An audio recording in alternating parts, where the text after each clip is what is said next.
All right, whoa, I'm loud there. Okay.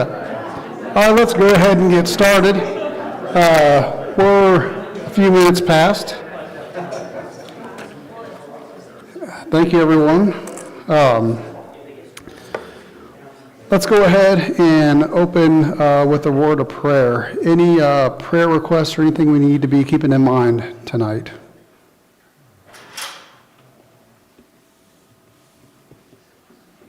All right, let us pray.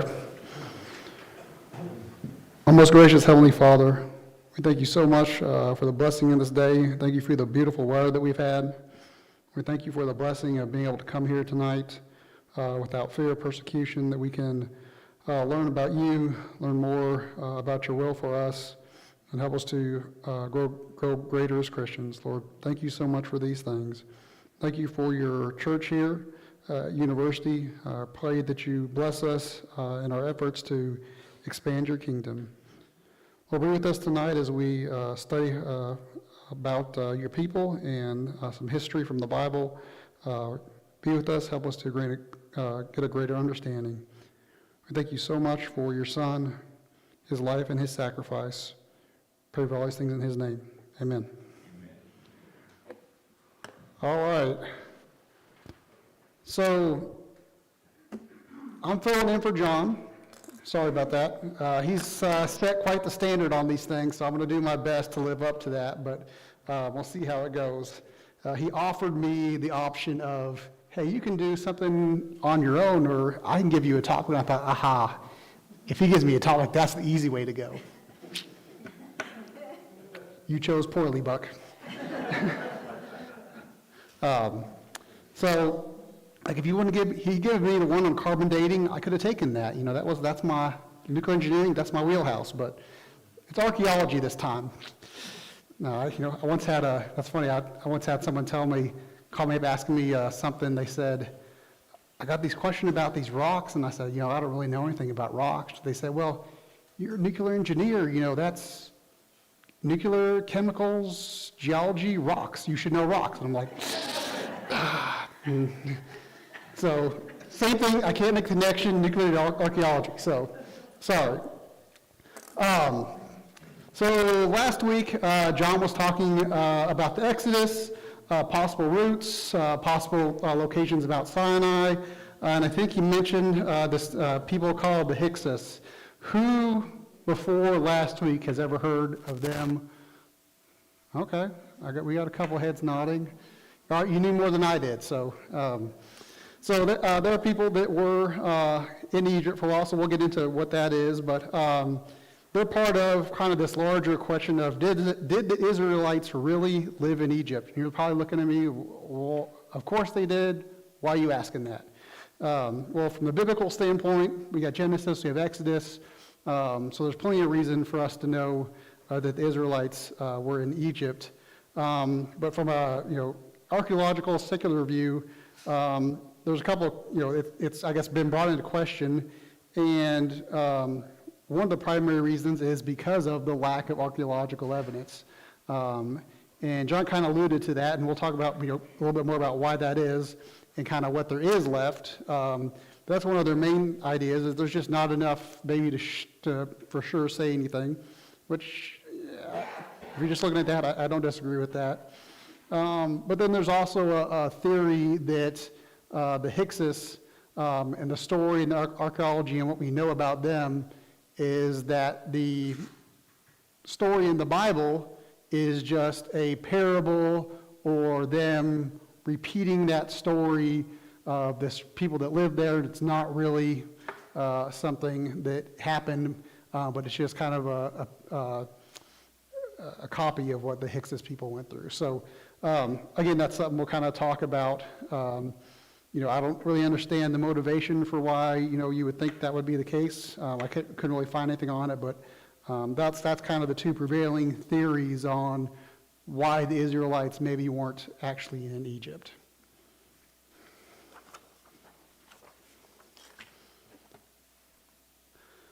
All right. So again, I'll kind of use some of John's similar caveats of, I'm going to try to use a little bit of Bible, but there's a lot that we need to go through, and I'm not going to be able to go through Genesis through Exodus. So we'll kind of go quickly through it. A lot of this is mostly be more based on scientific evidence, archaeology, those types of things, that it is going to be biblical, because this really isn't a question from us from a biblical standpoint, but what are kind of the evidences and physical things that are there that support the Bible. Okay, so Israelites or Hebrews in Egypt. Who was the first one to go to Egypt? Before Joseph. Abraham, that's right. So back in Genesis 12, we have Abraham with his wife Sarai, the whole thing where he told Pharaoh was his sister, went the whole thing, came back, he was trying to escape famine, and then came back to Canaan. From what I can tell, it was probably less than a year, several months to it, definitely less than a year. I'll kind of look at a timeline later, but if we kind of use biblical timeline, it puts it around 2090 BC. So then next we have Joseph. All right. I'm not trying to trick you. So that's really more Genesis 37 through 46. But again, if you kind of use the dating, and we'll go into this a little bit, and I am using the early date that John talked about last week.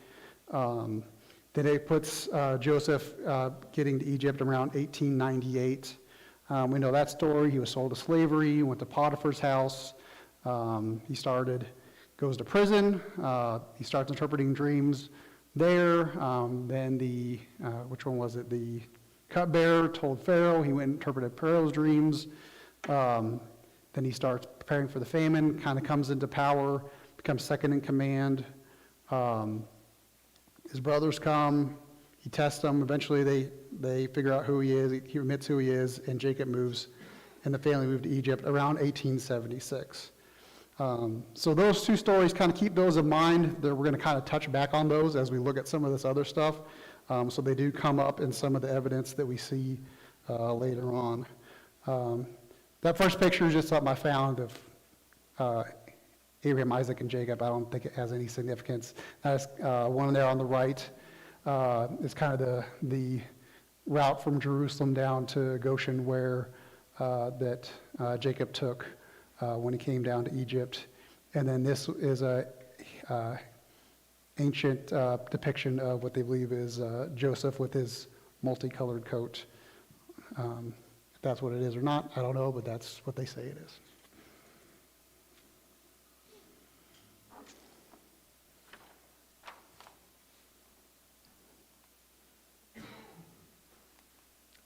Okay, biblical timeline. So just to kind of refresh ourselves and kind of actually put some dates to some of the things and scriptures.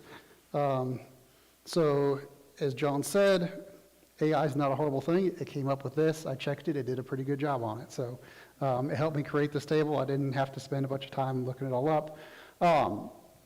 But this kind of is all based on the green date there, the 1446, which is based on 1 Kings 6:1. John talked about this last week with the early versus the late. The later date being based on the idea that they had made stores of Ramesses, and that was related to Ramesses II. So that was kind of based on a Exodus date of 1260. And then John, I think, kind of had some good evidence for this earlier date of the 1446, which is based on 1 Kings 6:1 and backdating the temple. From there. It was interesting from when John going through that last week. I taught a Genesis Exodus class to the high school kids when I was back in Virginia, and these were kind of the two big questions I ran into myself was what was the actual route in Mount Sinai, and when was the date? And I came to the same maybe conclusions I think John came to. I'm not going to speak for him, but he seemed to come to a conclusion about Mount Sinai and where it was actually located, and more with the early date. So I'm basing this off the early date version of the Exodus. As you'll see later, if I would have chose the later date, it may have actually made this job easier. So maybe I shot myself in the foot a little bit. We'll find out.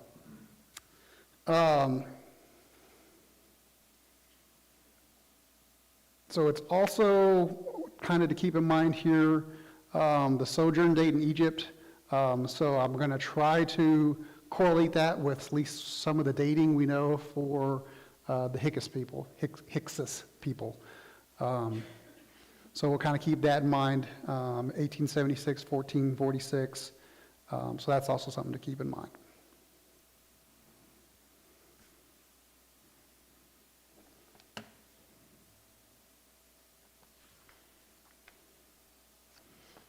Here's my notes start getting, they didn't print out very well, so we'll see what we actually get here. So some common ground on the Hyksos people. So this is kind of, I don't think this is really disputed. I think it's all fair, both sides of the argument would, I think, agree with some of these ideas. But that they were a group of people who took control and power of the northern Egypt, kind of the Nile Delta and that Goshen area, and ruled 1650 to 1550. I've seen 1700. So it's kind of around in that date, but nothing really exact. Also, archaeology shows that they came from Canaan or the Syria-Palestine area, so they were a Semitic people. That's not to say that they're Israelites, but they could have been related to the Israelites, but that they were from that area, so I think that's fairly well, both sides of kind of the argument would agree with that. And that they ruled, they had the capital of Varus, in that eastern delta area, which is in that same area that the Bible says the Israelites lived in. It's now, modern day, it's Tel El Daba. I'm probably not saying that right. But that's kind of the modern city he's at, so they have done some digs and stuff there as well. Okay, so let's see if I can do it. So previous slide, 1876 to 1446. We got these people there from 1650-ish to 1550-ish. How do I make that connection? So they're there for 1876, 46, 430 years. As I mentioned, if we would have started from the 1260 date, and you went back 430 years from 1260, then it would, for the Exodus date, that would actually take you back to 1690. So it actually lines up really well with the late date Exodus. Not sure if that's evidence for that one or not, but at least based on the commonly accepted dating, that lines up a little better. But either way, I'd say when you look at these dates, there's uncertainty in all the dating. So these were based on what they call a king's list. So back in Egypt, I've kind of read there's probably about 6 or 7, it seems like, of these king's lists where historians listed this king, followed by this king, followed by this king, so on and so forth. And that's kind of what this dating is based off of, is that king's list. And the historian that did it, Manetho, I don't know how you say it, but he was a 1st century BC historian, and so it was a list that he had. It was actually from an earlier list. He took it and then did some work with it and kind of came up with some theories based on that. But we know that, when he took that list and kind of added dates to it and tried to figure it out, he was known for using kind of approximate dates or rounding, maybe even had some errors in his stuff. So I don't think, that's not disputed, so everyone knows that these are not really exact dates. So they say, that could have, 50 to 100 years uncertainty just in that date. Additionally, they base it off of some carbon dating stuff. So they do have some pottery that they had, they think was from around that time, based on carbon dating.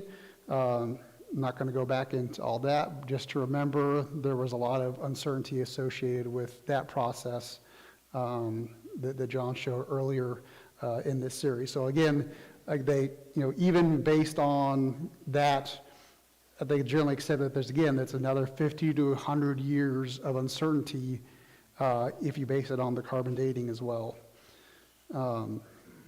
So you're talking about maybe 100 to 200 years difference or uncertainty in these dates. So, that could take you back 200 years, 1850. That starts lining up with 1876. So there is some uncertainty there. Again, and there may even be, this is just my opinion, but the date when they considered this Hyksos people to have taken power, you had Joseph there. Just because Joseph there, Jacob came there. We knew that Joseph was second command, but what did that really look like? Maybe there was a time period it took before, they really took power to a point where they said, okay, there's this separate people that have taken over our northern kingdom. So there could be some time, just saying, hey, Jacob showed up and that's the beginning of the Hyksos period. That's not really obvious to me either. Again, that's just my opinion, but there could be some time in there again. So just some uncertainty between, when did Jacob get there versus when did this Hyksos people really establish themselves. They could have been there and it could have taken some time before they really came to their power. So it could be there could be some time frame in there as well. So all that to say, yeah, there's a bunch of uncertainty in there. You can kind of work yourself into making this date, plus or minus 200 years, add a little buffer in there for the time between when Jacob got there. You can get it to match up. Not saying it does, but that does make sense. And it also lines up with the Bible. Can someone read Exodus 1, 7, and 8?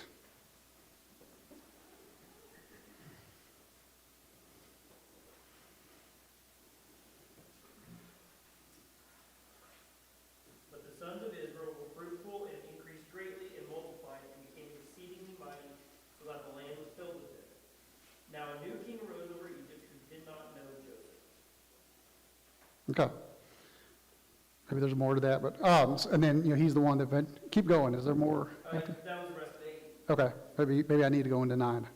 He said to his people, "Behold, the people of the sons of Israel are far and mightier than we." Going into 10, "Come, let us deal wisely with them, or else they will multiply, and in the event of war, they will also join themselves to those who hate us and fight against us and depart from the land." Okay. I'm missing 2 verses there. Thank you. So it says there was a time when they were prosperous before this king rose up who did know Joseph. Whether that means he knew of Joseph, I don't know the wording there, but it means, did he know who he was or of him or no longer care who he was? So there was this time of prosperity before the enslavement and before that happened. So that lines up again with the idea that there was a time where the Israelites were a prosperous people, similar to what this Hyksos people could have been. But then there was a time after that when the enslavement happened as well.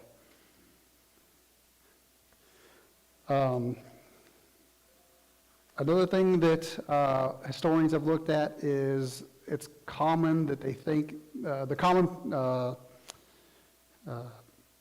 view is that Hyksos came in, and then they were expelled, and they were kicked out and all went back out to Canaan.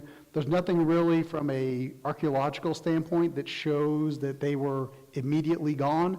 If you kind of look at, there's kind of those evidence that people did stick around for a while, and it wasn't just this immediate huge exodus in 1550. So that kind of makes sense that, hey, they stuck around, maybe they became the slaves, so it fits in with that biblical narrative as well.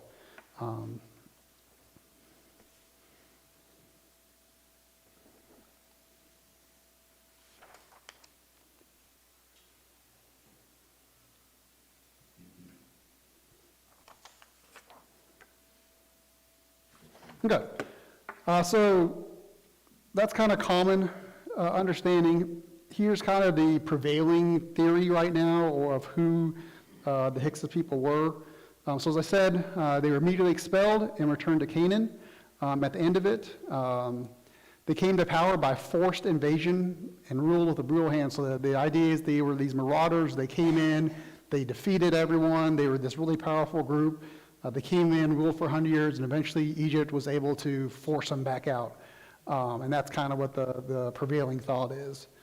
The word Hyksos itself, they're saying comes from this Egyptian term that I cannot pronounce, but it returns it to rulers of foreign land or foreign kings. It's that they're related to Israelites, and that there may have been some Israelites there. They were integrated with them or intermingled with them, but they weren't really the same people. That wasn't really who the Hyksos people were, even though there may have been some Israelites there. That wasn't the prevailing people there. I think even read one place that they could have been Edomites. I don't know. That was just one thing one person had postulated. They were known to worship Canaan gods such as Baal. I kept reading everywhere that that they worshipped all these multiple gods. I don't see anyone besides Baal that they kept mentioning, but that was a common theme. But they are also recognized that there was a general monotheistic worship to God, or just a God mixed in with that. So it wasn't that they were completely looking at multiple gods. They were considered more monotheistic than the Egyptians were. We all know the Egyptians had multiple gods. They were not monotheistic. So this idea of someone coming in with a single God was very different in the area.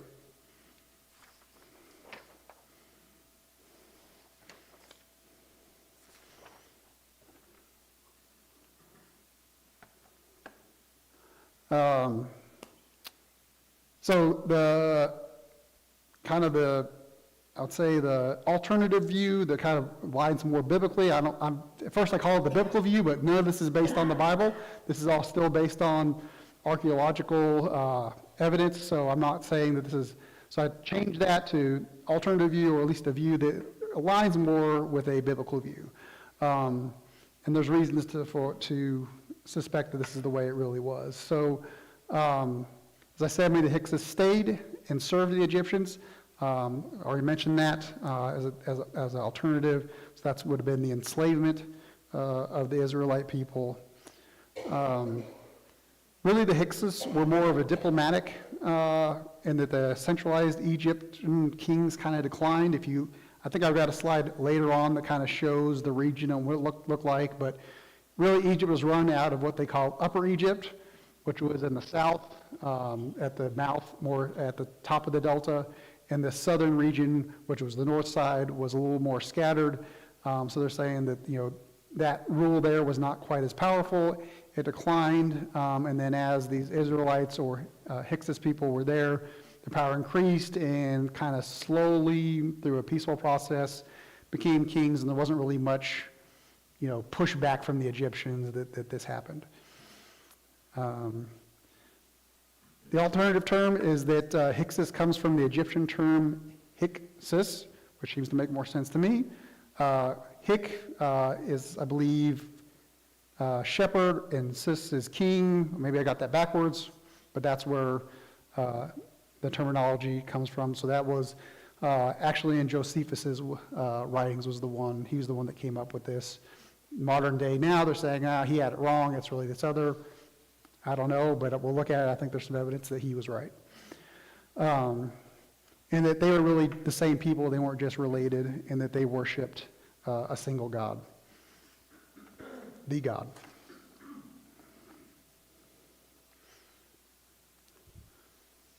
Wow, okay, this time's going fast. Ancient Egyptians, so archaeological evidence, why, or maybe lack thereof. So here's what I was talking about. What did I push? So here's kind of Goshen in this red box, which is kind of this eastern side of the Nile Delta. your main, Cairo, most of your main cities were kind of up in here in this area, whereas Tel Adaba or Aravite is kind of down in this area here. So that was kind of the difference between this being Upper Egypt and Lower Egypt. I always think north and south, so that's very backwards to me. So they were known for blotting things out and embarrassing historical facts. Even this Mantheo historian probably was the most, Israelite friendly and has the most information kind of about it, but even he was still pretty anti-Israeli of the Israelites at that time, even when he wrote it. So it's not like there's even a lot of stuff he said they think was blotted out. So a lot of times that, as the kings later on, they didn't like having this in their history, just wipe it out. So again, this is my opinion, but I think about, if I had to tell two stories of history, would I rather say, hey, these really powerful people, marauders, came in here, took us by force, they were just way too powerful. They ruled for a little bit, but then ultimately we prevailed and kicked them out of here for them never to come back again. That's not too bad of it. To me, that's not too bad of a story. On the other side, it's, hey, we let these people come in here. They just kind of moved here, and, we just were kind of weak and slowly gave them power, and eventually, they took over. And then before we realized it, they had been in power, but then we got mad, and so we enslaved them. But then they caused all these plagues, and so we let them go. But then they killed our army. I don't want to tell that story if I'm the Egyptian. So I think it makes sense, that there was this strong force that came in. That, to me, seems like a better history to tell if I was on that side of things. So that kind of aligns with what I would say. From an archaeological standpoint, as you can see in this delta area, this is kind of a common picture of what it looks like there. It's a lot of water, very fertile land. It's silty, a lot of clay. It floods every year. Flood goes out, sediment comes in, it moves around, it's wet. All those conditions make it very difficult for anything to survive. Metal corrodes, it's very salty, and so it's kind of a brackish water. Again, not good for metal, that tends to corrode it. Most of their buildings were made out of mud brick because they knew they were going to get destroyed. So a lot of that stuff's gone. Pottery, anything like that doesn't really last. Really, if you actually had rock is the best thing, and there wasn't very much rock. They had to bring it all in. It wasn't there. So there are some places in that Tel Aviv city that does have rock, but that was all brought in. But anything that was from the area, they usually used mud bricks, any sort of pottery, metal, of course, any paper, anything like that. The wet conditions, none of that lends itself very well to being preserved for a long period of time. Additionally, since they don't really know where all this was, it's hard to know where to look. This is about a 70 by 100 mile region. Things are shifting around. They haven't done a lot of digging in there. It's all under farmland. No one wants them to go in there and, hey, dig up my crops so you can go find something. So there's not a lot of going on there as well. So that makes sense that, there's not a lot of stuff there. Additionally, when they became slaves, you're not going to leave a lot behind. So that's it makes sense that there's not much to see there.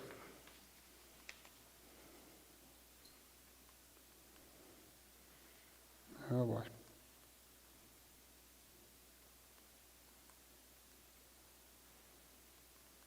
I've lost control.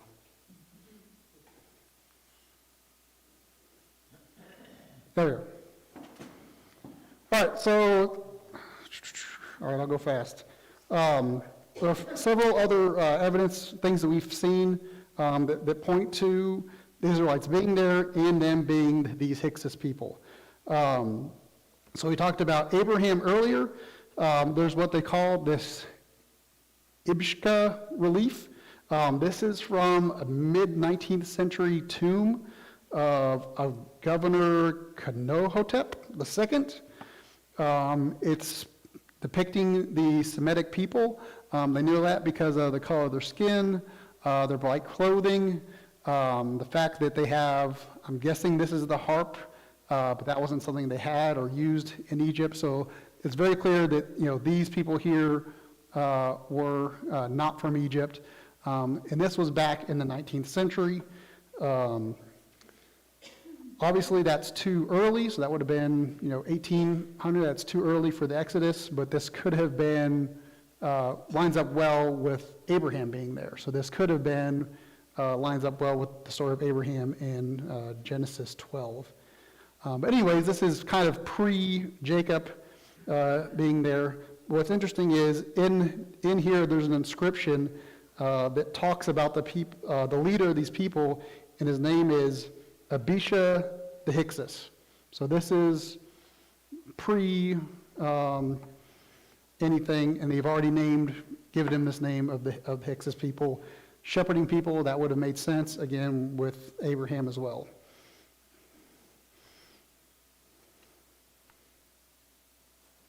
Let's see if I miss anything in here. Okay.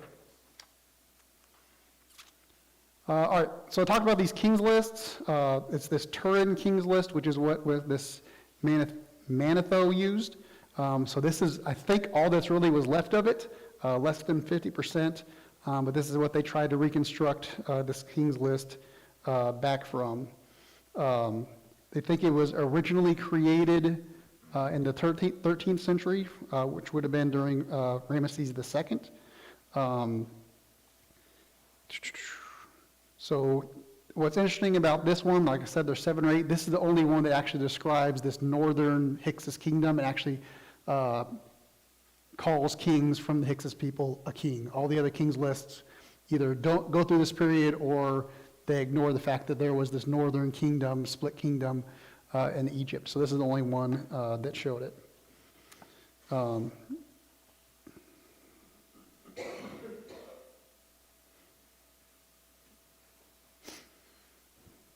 See. So in here, there are several names that line up well with names from the Bible that we would know. There were 6 rulers that they were Hyksos rulers. One of them went by the name Seletus, or that was kind of that was the language that was used by Josephus, but the original English, it would have been Salit, S-A-L-I-T, which was a word used for governor at the time. If you look back and look at the Bible and look at Genesis 42:6, it talks about Joseph was a governor. That word for governor used there is this Salit word, which is not used anywhere else in the Bible, but it's familiar. So this Salit governor could be referring to Joseph in it. And then it talks about his successor being Benon, or B-E-N-O-N, which matches well with Benjamin, which would make sense that was his favorite brother. It makes sense that he would be his successor. Also read that he had 2 different names, Genesis 35:18, Benoni was another name that was given to him. So again, that lines up with this idea of Benjamin being this ruler after Joseph. So again, just some more evidence to show that, you know, when you look at some of the things we see in the Bible, what we're seeing here in the archaeology, it does tend to line up.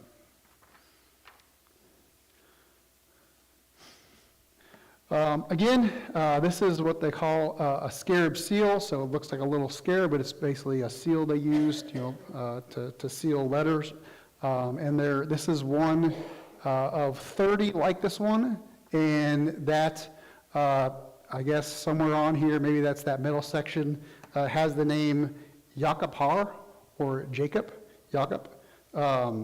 So it is, Jacob is kind of the transliteration from Jacob for the Egyptians, and Har meaning mountain or hill, which is Jacob's often referred to in the Bible. So that could have been a surname added to him, but it makes sense that, so it kind of lines up with this idea of Jacob being one of these leaders. I don't know if it was so much a king, but at least someone well-known leader at the time. Also, there's several of these that have the word Sakir, Sakar, maybe that's a better way to say it, which is similar to Issachar. So again, same thing, meaning reward. Issachar meaning is a reward. So again, lining up well with known people you would expect that could have been leaders at this time when they were there.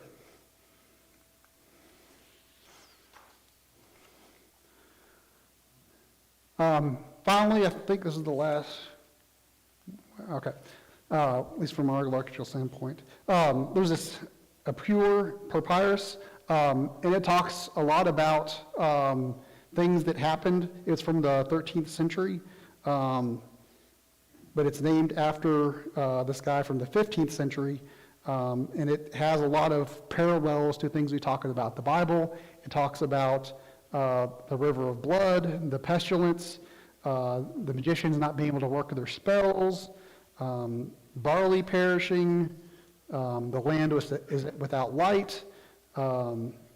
Indeed, every dead person is a well-born man. Indeed, the children of princes are dashed against the wall. So it talks about the death of the firstborn children. So there's a lot of parallels that are in here that parallel what's in the Bible as well, that talks about during the Exodus, the plagues, and Moses.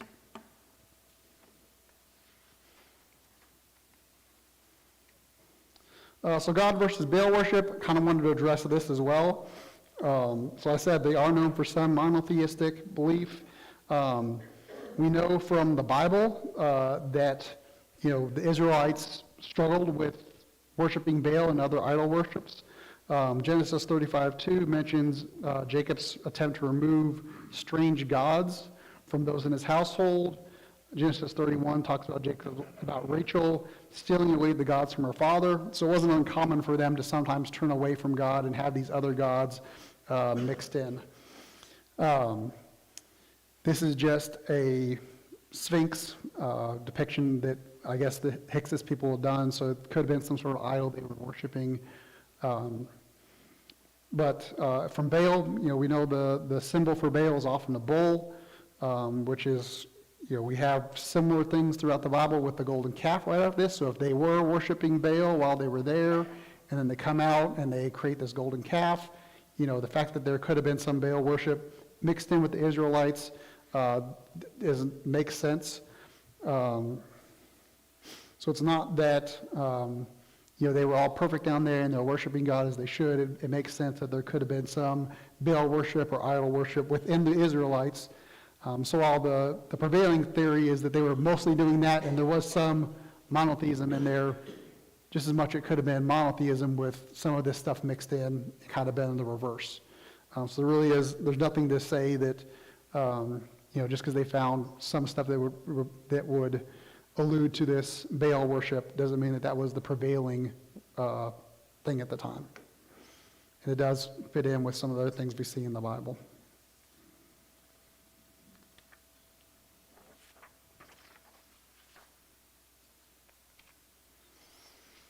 Just a few additional items that I found that I thought were interesting. The concept has been frozen in the Egyptian memory to the point that to this day, the average person in Egypt thinks the Hyksos were the Jews and associates them with the destruction and chaos. So if you go talk to a modern day Egyptian, they would say, yep, that was the Israelites. So interesting that, that's kind of seems to be common knowledge there and goes against this prevailing theory. The capital city of Hyksos was called Avaris. Archaeology excavations over the past century and a half have revealed evidence of a clearly foreign Semitic population, a housing style similar to those in Canaan, along with Leviathan-style weaponry and pottery. Archaeologists have found sacrificial remains, notably excluding pig, leading to excavators to speculate some sort of former form of kosher system was in place. Why was there no pig there? Maybe those bones decay better than others, I don't know. But interesting that, there was, when it looks like from a sacrificial standpoint, that they have a kosher system in place. Finally, we have no evidence that the Western Asiatic population who carried the Hyksos rule in Egypt was expelled. There is mounting evidence to suggest that a large part of this population stayed in Egypt and served their new overlords in various capacities. And so this is Dr. Manfred Bietik. He is the chief excavator of Tel Adaba, the modern day Abarius city. So that he kind of goes along with the same idea that there's nothing that shows us that they were just immediately expelled from here.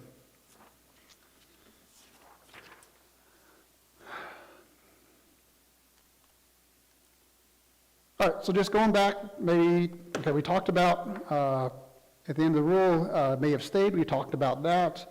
We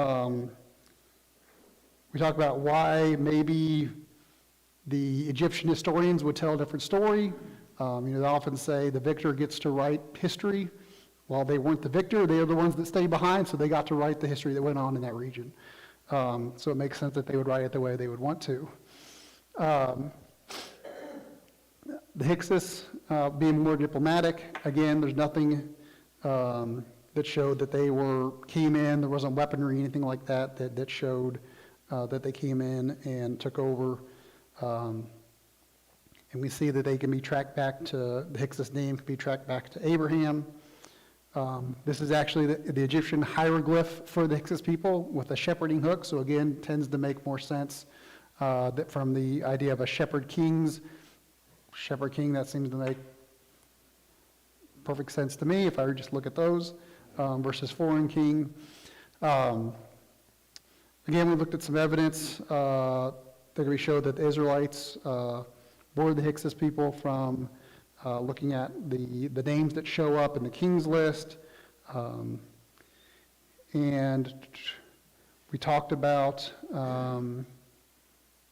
who they worshipped. While it could have been possible there was some mixed in there, it's also seems that if there were the Israelites, it would have been mostly monotheistic at the time as well.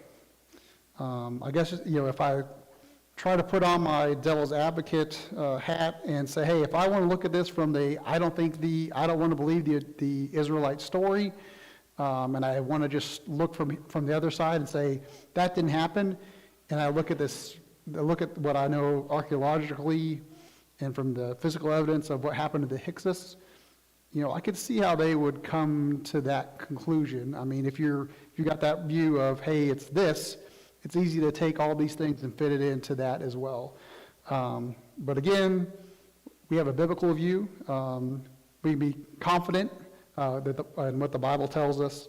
So while there is plenty of uncertainty in all the physical evidence, we have the biblical evidence that does line up with it. But this is just to kind of give us a little more idea of, hey, just because the prevailing theory is that they weren't there, not saying they were, but it's definitely possible. There's evidences that can point both ways, depending on which way you want to look at it. So I think that's all I've got. If there's any questions, I probably have plenty more that I went down the rabbit hole, thank you, John, of trying to learn about these people and everything. So there's a lot I didn't cover, but if there's any questions, I'll be happy to try to answer them.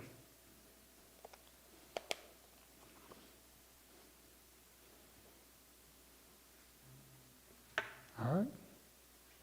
I'm hearing nothing. Thank you, everybody.